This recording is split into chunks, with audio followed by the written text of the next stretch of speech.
mengobati orang kolesterol, mengobati orang asam urat, mengobati penyakit seperti diabetes atau mungkin gatal-gatal yang udah tahunan gitu. Tidak lama, cuma modal 3 hari saja selesai gitu kan.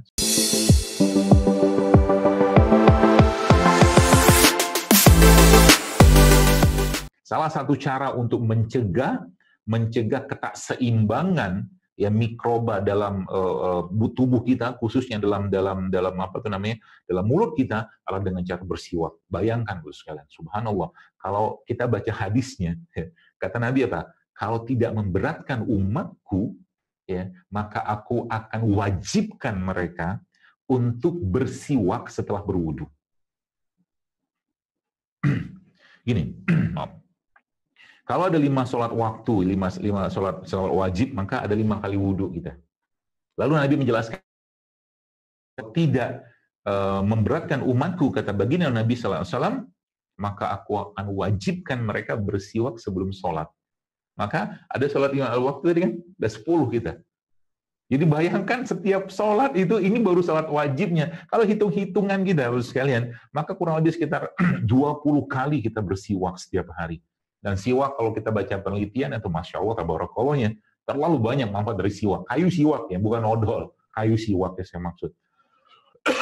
Itu salah satunya, Bos sekalian. Maka tadi saya katakan protokol awalnya adalah puasa. Maka umat ini bisa besar, umat ini bisa menjadi umat yang kembali meraih kejayaan. Tadi kalau apa? Kalau salah satunya, kalau boleh saya katakan, mengurangi makan. Saya kalau melihat badannya Bapak Kiai Hasan Toha, Masya Allah, ya, saya yakin beliau orang yang sangat menjaga makanan. Ya, kenapa? Nggak kelihatan. Jadi zaman dulu waktu saya masih di Semarang, saya lihat masih seperti itu aja badannya. Ya tidak terlalu kurus, ya kurus banget, krempeng enggak, gemuk banget enggak. Saya coba Bapak Ibu tanya sama beliau apa yang dimakan dan bagaimana beliau masih sangat fit dalam kondisi seperti sekarang. Ya, saya sangat yakin ada rahasia-rahasia itu yang kuncinya adalah kembali ke ayat tadi, wa kulu washrabu wa la tusrifu, makan tapi jangan berlebihan, makan yang halal, ya, makan yang thayyib gitu kan, kata Allah begitu, seperti itu. Nah, jadi protokol pertama lah protokol detox ya. Maka kalau ini ya fasting klinik itu di mungkin rumah sakit Islam Sultan Agung itu dibuat, Masya Allah ya, fasting klinik, ajarkan mereka mengenal sunnah Nabi. Mengobati orang kolesterol, mengobati orang asam urat, mengobati penyakit-penyakit, bahkan penyakit seperti diabetes yang saya baca dalam buku The Fasting apa tuh ya, lupa saya. Ada 2 dokter, Bapak Ibu nanti bisa lihat itu. Dokter itu namanya James Dinick sama Jason Fung. Mereka menerapkan pola-pola puasa, which is itulah puasa-puasa sunnah menurut saya, kepada orang-orang yang sudah 15 tahun, 20 tahun mengidap kencing manis, ya, dan bahkan sudah terapi dengan insulin. Ternyata dengan pola puasa, dengan protokol yang ketat pastinya, itu ternyata mereka bisa kembali normal gula darahnya. Subhanallah. Ya. Maka saya katakan kalau ini kita bisa kembalikan lagi hal kita selain dapat pahala, ya, kita juga mengajak orang untuk kembali kepada sunnah baginda Nabi Shallallahu Alaihi Wasallam. Itu yang pertama. Yang kedua, protokol detoksifikasi. Bagaimana konsep Tibun Nabawi adalah mengeluarkan, jadi membersihkan juga mengeluarkan. Maka Islam, mungkin Bapak Ibu sudah pernah mendengar hadis ini, ya, hadis yang berbunyi kata Nabi SAW, "Asyifa'u fi salasatin syarbatil asal, wa syartahtil mihjam wa kaifinar." Kata Nabi SAW, kesembuhan itu ada 3. Kata Nabi. Yang pertama apa? Meminum madu, ya, syarbatil asal. Maka dalam madu ada kesembuhan. Ya. Maka konsep pengobatan Islam itu wajib ada madunya. Dan kalau kita dalam keseharian kita, saya sarankan, jangan pernah ketinggalan madu di rumah. Jangan pernah ketinggalan madu, minum madu di rumah. Bahkan ada di lain hadis yang lain ada yang menjelaskan bahwa rumah yang di dalamnya ada kurma, maka rumah tadi tidak akan kelaparan. Maka di luar Ramadan pun di rumah harus ada kurmanya. Ya, ngambil berkahnya di situ.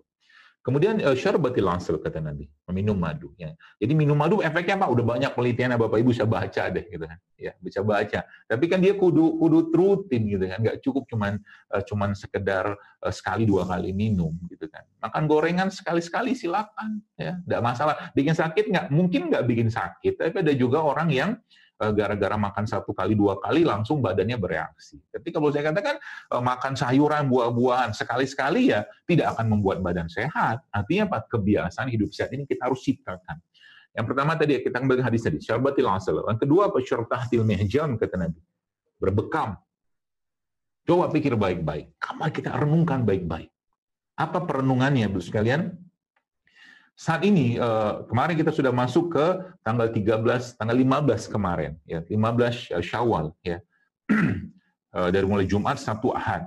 Ada 13, 14, 15, kita disunnahkan baginda Nabi SAW yang itu disebutkan juga penelitian di California, sehingga saya ternyata puasa 3 kali sebulan, ya, itu menyebut, dalam penelitian tersebut disebutkan itu bisa memperbaiki apa itu namanya imunitas atau kekebalan tubuh kita. Lalu Nabi mengajarkan lagi apa? Di skip 1 hari pada tanggal 6, ini kan 16 Syawal. Maka kata Nabi apa? Ada hadis lagi Nabi menyebutnya bahwa berbekam pada tanggal 17 atau 19 atau 21, maka itu akan menyembuhkan penyakit. Maka subhanallah sekalian, kalau protokol ini kita pakai, detoksnya dapat, ngebuang yang nggak baik yang dalam tubuh kita dengan berbekam atau hijama itu dapat. Itu protokol detoksnya, saya katakan. Ya, selain dapat pahala, kita juga dapat manfaat. Ya, karena Islam bicaranya fungsi manfaat itu aja. Ya, kalau nggak bermanfaat bagi tubuh, termasuk kalau kita makan jangan dimakan. Ngapain dimakan? Ya, kalau nggak bermanfaat, kalau cuma sekedar camilan saja, misalkan kita mau makan, ya silakan. Tapi kalau lama-lama makan sesuatu yang nggak bermanfaat, ya subhanallah, tubuh kita juga akan, bahasa saya itu ngomel gitu kan. Maka protokol tadi dipakai lah ya untuk kita semua, dan saya menasihati diri saya pribadi Bapak sekalian ya, bahwa iman kita itu ya akan lemah dengan banyaknya makan. Ya, iman kita itu bisa lemah dengan banyaknya makan, terlalu banyak makan, terlalu banyak tidur, terlalu banyak bicara nggak bermanfaat. Lemah iman kita. Ya, subhanallah. Nah, lalu selanjutnya Bapak sekalian, kita kembali ke bagaimana Allah menjelaskan tentang itu semua. Maka pengaturan selanjutnya, ya mungkin pengaturan selanjutnya adalah pengaturan tentang bagaimana pola makan. Ya, pola makan yang baik dalam keseharian kita. Bagaimana kita mentadaburi ayat atau mungkin mempelajari ayat ini? Sebenarnya simpel. Kalau Bapak Ibu baca di surat Abasa, saya juga pernah menulis tentang itu waktu itu, seingat saya, atau di kajian saya katakan, Abasa itu, diet Abasa itu dietnya sangat baik sekali kalau kita mau kerjakan. Ya, kalau isi piring kita itu kita bagi 3, maka 4/6 adalah sayuran dan buah-buahan. Kemudian 1/6-nya adalah biji-bijian, dan 1/6-nya lagi nanti akan ada protein. Ya, baik hewani atau nabati. Dan Islam bukan vegetarian, maka makanlah daging, tapi yang berlebihan. Ya, makan daging karena ada asam amino yang ada di daging tidak ada pada tumbuhan. Ya, maka makan daging tidak masalah. Cuman kontrol makanannya. Ya, kurma sangat sehat, tapi kalau sehari seseorang makan kurma sekilo, masalah juga untuk badannya. Madu sehat, tapi kalau sehari minum madu seliter juga nggak baik, gitu kan? Apalagi macam-macam lah, pokoknya berlebihan, gitu kan? Itu jadi pola makannya itu diatur di situ. Ya, maka di sini dunia mungkin boleh saya katakan dunia nutrisi, dunia diet segala macam itu mengenal ya konsep food combining seperti yang sekarang kita banyak kenal. Itu memang jangan mencampurkan makanan terlalu banyak gitu kan. Maka Nabi kalau lo pengen makan kata Nabi 1/3 untuk makan, 1/3 untuk minum, 1/3 untuk udah. Itu sebabnya dalam Islam makan bukan untuk kenyang. Tapi makan itulah memberi hak ke badan kita. Kasih dia haknya. Haknya apa? Ya makanan-makanan yang kalau sering saya sampaikan itu living food. Dan itu gampang kok sebenarnya kalau kita memperbaiki. Dan akibatnya Bapak sekalian, apa yang terjadi gini? Sebenarnya tubuh kita ini diberikan kemampuan oleh Allah untuk memperbaiki dirinya sendiri. Asal diberikan bahan bakar, yang itu bahan bakar dan bahan baku yang tepat dan kondisi yang tepat. Kalau sudah diberikan kondisi seperti maka insya Allah dia akan memperbaiki dirinya sendiri kok. Ada puasa, ada bekam, Masya Allah ya. Tambah lagi dengan ada makanan-makanan yang halal dan thayyib. Nah, lalu kita berlanjut ke edisi selanjutnya. Tentang tadi kalau ada makanan tentang konsep isi piring. Si piring ya. Jadi kalau si piring itu kalau dibagi dengan 3 tadi, maka insya Allah tidak akan banyak masalah kepada kita. Asal jangan berlebihan juga. Ya. Kemudian yang selanjutnya adalah bagaimana Al-Quran menjelaskan tentang tanaman-tanaman yang ada pada Al-Quran atau tumbuhan-tumbuhan yang ada pada Al-Quran. Ya. Ada 21 jenis tumbuhan Al-Quran. Ya. Ada beberapa, mungkin kita tidak bahas semua. Ada madu di situ, kemudian ada zaitun, ada habatus sauda, ada bawang putih, ya, ada wangi-wangi macam-macam lah. Ya. Nah, yang akan saya bahas hari ini, sekarang mungkin tidak banyak, tapi mudah-mudahan ini bisa memberikan semangat untuk kita menjaga badan ini. Kalau kembali ke konsep awal tadi tentang amanah yang disampaikan oleh Ustaz Hasan Toha tadi, ya maka berpikirlah. Kalau saya katakan, cobalah kita berpikir. Ketika Allah menciptakan kita dalam keadaan yang sempurna, maka berazamlah, berniatlah untuk mengembalikan titipan raga ini kepada Allah dalam keadaan yang baik pula. Jangan dizolimi. Seperti itu.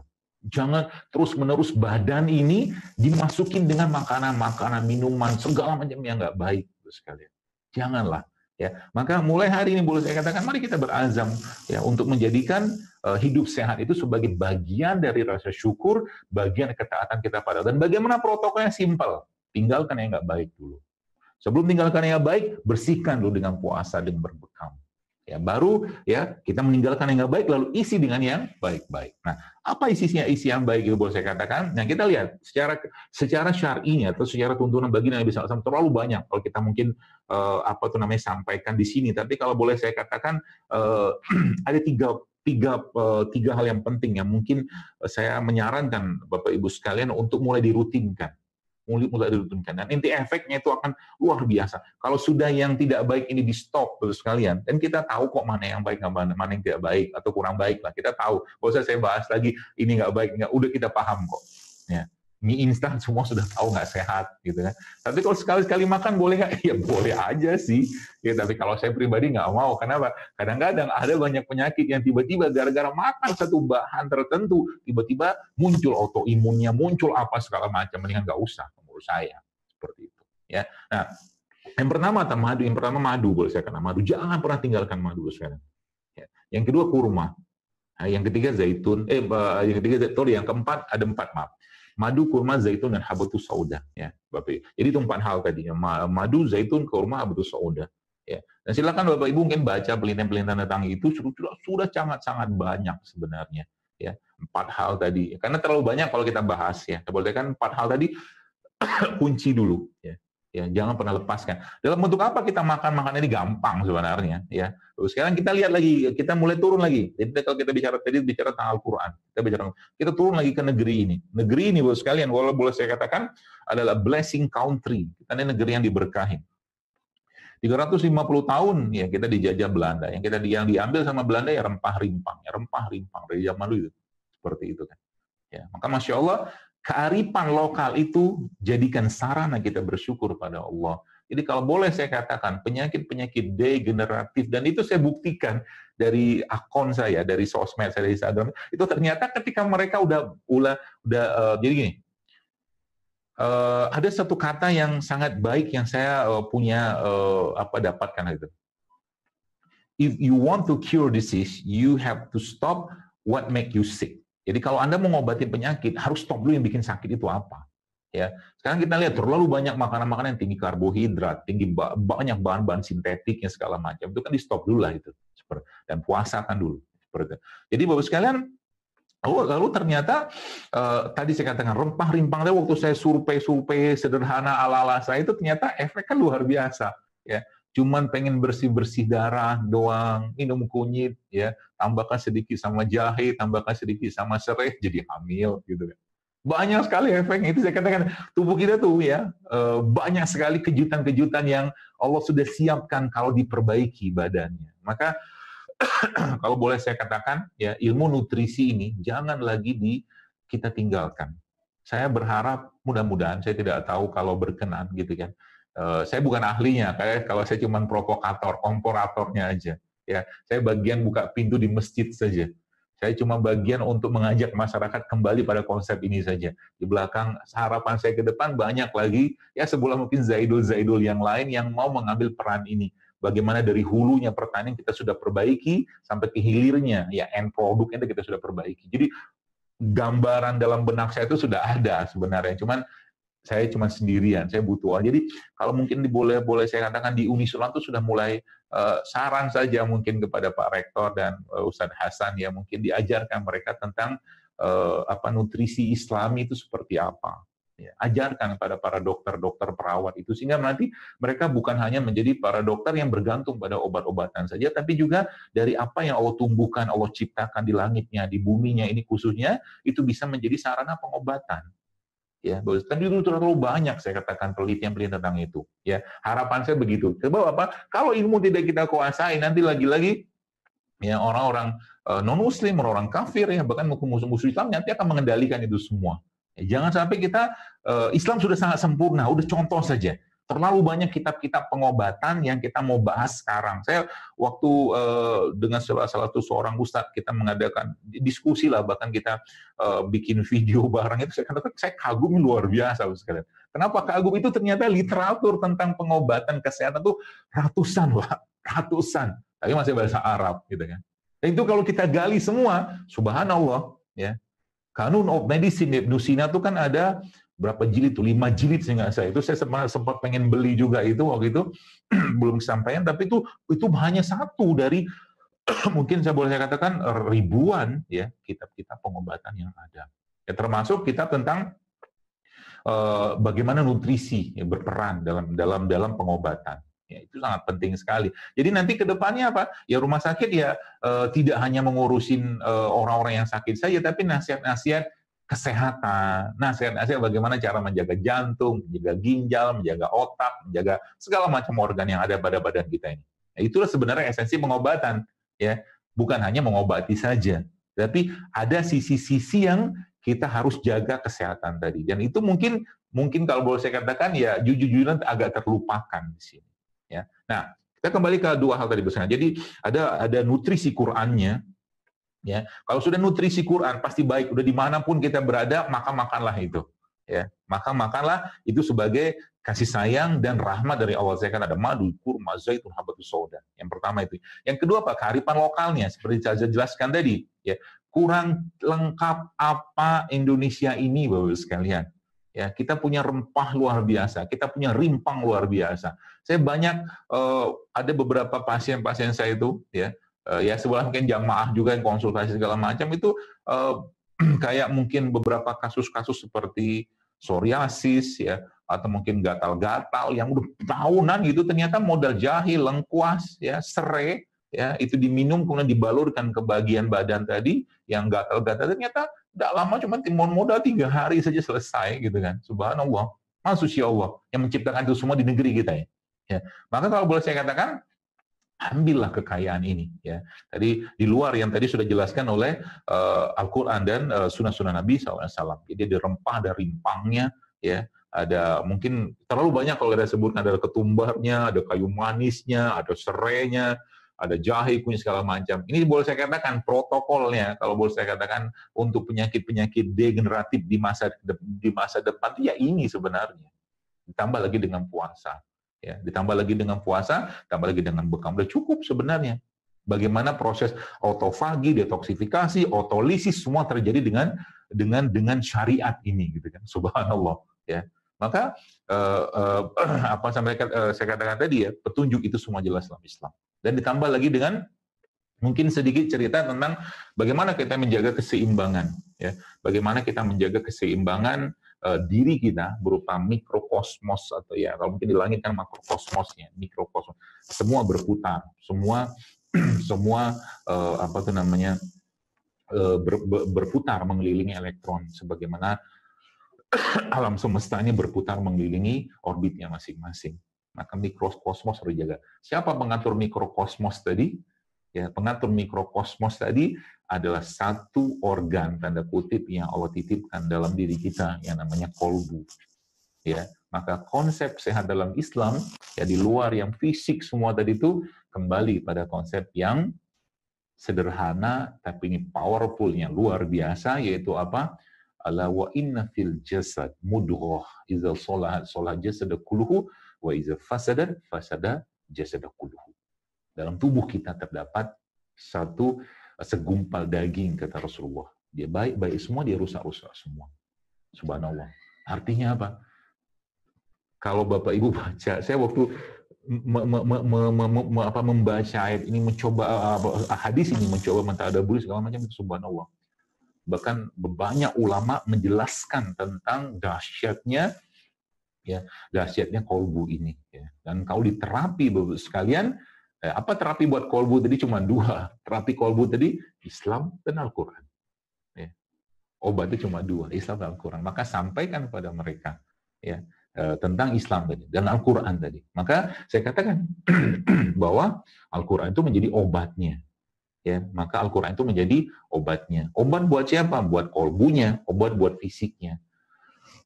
Dan Al-Quran itu memberikan vibrasi. Al-Quran itu memberikan getaran bagi siapa yang meyakininya, bagi siapa yang mengimaninya, bagi siapa yang merasakan getaran dari Al-Quran tadi. Ya. Maka kalau kita jadikan ya kolbunya tadi sehat, ya, kita mulai dari kita sendiri dulu. Ya, bagaimana kita mendekatkan diri kita pada Al-Quran, keluarga kita dengan Al-Quran, maka apapun akan ada jawaban dan solusi dari Allah Subhanahu Wa Taala. Ya, itu konsep dasarnya dalam Islam. Ya, bagaimana caranya? Kita lihat zaman dulu sekalian betapa seorang Ibnu Qayyim al-Jauziyah rahimahullah ketika beliau suatu hari pergi ke Mekah Al-Mukarramah, di sana dia sakit demam, lalu akhirnya orang seperti beliau kan sangat insya Allah sangat soleh, kita tahulah kesolehan beliau. Dengan modal air Zam-Zam, dengan modal Al-Fatihah, dia dinginkan badannya atau demam yang ada dengan itu semua. Mungkin untuk zaman sekarang hal tersebut ya sebulan mungkin dibaca sekali, nggak turun, 2 kali nggak turun, 3, tapi minimal kita melakukan petunjuk Nabi tadi. Lama-lama dengan kita semakin dekat dengan Al-Quran, dengan semakin yakin dengan Al-Quran, dan pola-pola pengobatan langit yang lainnya, itu subhanallah efek luar biasa. Saya pernah bertemu dengan seorang, waktu saya sholat di satu tempat lah, di masjid, tiba-tiba ada seorang perawat, ya, saya kenal lama gitu, dia menemui saya di Jakarta, di mana itu lupa itu kan, dia cerita ke saya, sekarang ngapain Pak, saya bilang gitu kan, oh sekarang saya jadi kepala perawat Okadok, dia bilang gitu. Oh Masya Allah, semoga berkah. Sekarang Bapak pernah berpikir nggak bagaimana cara mendakwahin keluarga ketika orang-orang atau keluarga mereka tuh dioperasi? Saya bisa bilang begitu ke beliau. Itu gimana dok, kata dia. Saya katakan, sebenarnya gampang kok Pak. Ya, gampang. Caranya gimana? Coba Bapak sampaikan kepada keluarganya, Bu, Pak, ya, operasi yang dikerjakan ini kita nggak tahu hasilnya seperti apa, hanya Allah yang tahu hasilnya. Kita cuma ikhtiar, kita cuma usaha, dan dengan doa kita mudah-mudahan sesuai dengan harapan. Ya. Tapi Anda bisa bantu hasil operasi ini menjadi lebih baik, atau mungkin sesuai harapan dengan, saya berharap Bapak Ibu yang ada di sini bisa sholat hajat di belakang sana ada masjid, bisa sholat hajat, atau mungkin keluarga-keluarga bersedekah untuk kemudahan dan kelancaran serta keberkahan operasi. Karena itu sebenarnya dakwahnya di situ. Jadi kita mulai mendominasikan atau memajorkan, ya, mengutamakan peran Allah ya pada apapun yang kita kerjakan, termasuk dalam bidang kesehatan seperti sekarang. Jadi saya katakan bukan obat ini menyembuhkan, bukan teknologinya, bukan dokternya, bukan perawatnya, bukan herbalisnya, bukan pembekamnya, tapi Allah yang berkehendak itu sembuh. Sebagaimana ada satu kisah yang mungkin Bapak Ibu pernah mendengar kisah ini, ada seorang nabi yang sakit, kemudian dia berdoa kepada Allah, lalu Allah beri wahyu petunjuk pada nabi tersebut untuk memakan beberapa jenis tumbuhan, karena dengan izin Allah siang nabi tadi sembuh. Tidak lama kemudian sang nabi sakit kembali dengan sakit yang sama, dia memakan formula yang sama, tapi ternyata Allah tidak sembuhkan dia, dan Allah menyinggungnya, kata Allah, engkau lupa berdoa, kata Allah. Masya Allah, kan? Islam itu sangat-sangat indah. Ya, bagaimana kita menjadikan doa sebagai senjata, zikir pagi petang sebagai perisainya kita, sodako sebagai penolak bala, ada puasa, ada zakat, ada haji, Masya Allah, tabarakallah. Tambah lagi dengan makanan-makanan sehat tadi. Ya. Maka kalau itu dikerjakan, kita mulai praktekkan tiap hari ya, insya Allah pasti sehat lah. Mukmin itu pasti sehat. Kalau ngikutin ini tadi, ya, ngikutin apa yang dijelaskan oleh Allah dan Rasulullah SAW, pasti sehat insya Allah. Cuman masalahnya itu nggak semudah itu memang. Nafsunya atau lingkungan kita, ya baru saja mau hidup sehat, tiba-tiba ada teman ngajakin makan ini segala macam. Ya maka ciptakan komunitas yang mengajak atau mungkin membawa kita juga hidup sehat. Karena bahkan dalam urusan agama pun kata Nabi SAW, seseorang itu ya agamanya dengan siapa dia bergaul, gitu kan. Kalau bahasa saya juga dengan kalau urusan makanan juga akan seperti itu. Ya maka mulai mungkin harapan saya mungkin di harapan aja ya. Kalau saya kan nggak bisa memerintah, ya harapan mungkin di rumah sakit disediakan kedai-kedai sehat, ya kedai-kedai jamu atau apapun bentuknya, resep-resep yang ada saya share di IG juga itu Masya Allah silakan diambil. Sudah kalau Ustadz Hasanto sudah mewakafkan dalam bentuk mungkin harta atau apapun, kalau saya apa yang ada di Instagram sudah saya wakafin juga untuk Allah, mudah-mudahan bermanfaat. saya kira mungkin itu sekalian, semoga bermanfaat, dan mudah-mudahan ini menjadi semangat kita untuk mengembalikan kesehatan ini kepada petunjuk baginda Nabi SAW. Dan mungkin satu lagi, mungkin sebagai penutup, kalau habis ini kalau ada pertanyaan silakan, tentang bagaimana konsep-konsep apa itu namanya, simbiosis ya, atau simbiotik dalam badan kita. Ya. Mungkin kita pernah mendengar ada istilah, ada probiotik, ada prebiotik. Jadi probiotik ya tentunya kita tahu itu adalah apa itu salah satu makanan atau produk yang bisa menyehatkan dengan adanya bakteri-bakteri di sana. Ya. Prebiotik adalah makanannya probiotik. Ya. Maka ya prebiotik dari mana ya? Sayur, buah segala macam itu prebiotik semua. Termasuk kurma juga salah satu prebiotik yang paling baik. Ya. Madu juga ada mengatakan prebiotik, ada yang mengatakan probiotik. Ala kulihal, yang saya mau jelaskan atau saya mau mengajak Anda, mari kita mulai gaungkan ya ke depan ini. Karena boleh saya katakan, kita nggak tahu sekali lagi, sekalian wabah ke depannya kayak apa. Ya. Entah virus, entah apapun lagi ke depan, waliyahzubillah, kita berlindung pada Allah dari itu semua, ya, tapi kita harus siap. Dan sarananya adalah dengan cara menguatkan kembali umat-umat atau makhluk-makhluk yang ada pada tubuh kita ini. Yaitu apa? Ya, bakteri-bakteri yang hidup normal di usus, bahkan di usus ada, saya pernah baca sekitar 19 juta jenis bakteri normal di sana, dan itu banyak nggak diketahui, dan semuanya ada bakterinya. Ya, maka saya katakan probiotik dan prebiotik ini menjadi masa depan kita ke depan, ya, masa depan kesehatan ke depan. Kalau kita mau kembangkan, ya, kembangkan menjadi salah satu sarana untuk menjaga tubuh kita dari berbagai macam penyakit, ya, virus, bakteri segala macam. Ya, dan kita Indonesia juga sangat populer dengan berbagai macam jenis makanan-makanan fermentasi lah, atau probiotik tadi ya. Itu sebabnya saya dengan beberapa teman-teman juga mulai mengajarkan tentang cara membuat probiotik sederhana untuk kedepannya, ya, agar masyarakat ini semakin aware. Dan itu kalau saya pribadi memang tidak ada kapasitas di dunia keilmuan seperti Bapak Ibu yang ada sekarang, Bapak Doktor segala macam ya, tapi saya bermain di masjid saja ya, untuk mengajak umat kembali pada konsep-konsep ini. Insya Allah mudah-mudahan Allah mudahkan semua niatan kita, semoga Allah ikhlaskan. Dan lagi-lagi saya katakan ya, pengobatan atau kesehatan termasuk dunia pengabdian. Ya, maka ikhlaskan niat kita untuk mengajak orang sehat, ya, bukan semata-mata karena ada keuntungan di sana, tapi karena ada keberkahan dan kebaikan yang kita dapatkan di situ, ya, karena dia dunia pengabdian. Demikian juga dengan dunia pendidikan, juga dunia pengabdian. Ya, mudah-mudahan Allah ikhlaskan niat kita untuk berada di dunia tadi, karena saya melihat Badan Wakaf Sultan Agung ini di dunia itu adanya, pendidikan dan kesehatan. Dan siapa tahu nanti ke depan, mudah-mudahan Allah mudahkan suatu hari kelak, mudah-mudahan, semoga Allah mudahkan, Rumah Sakit Islam Sultan Agung bisa menjadi rumah sakit gratis untuk orang-orang yang tidak mampu, bahkan yang mampu pun silakan berobat ke sana. Allahumma amin. Wallahu a'lam bishawab. Assalamualaikum warahmatullahi wabarakatuh.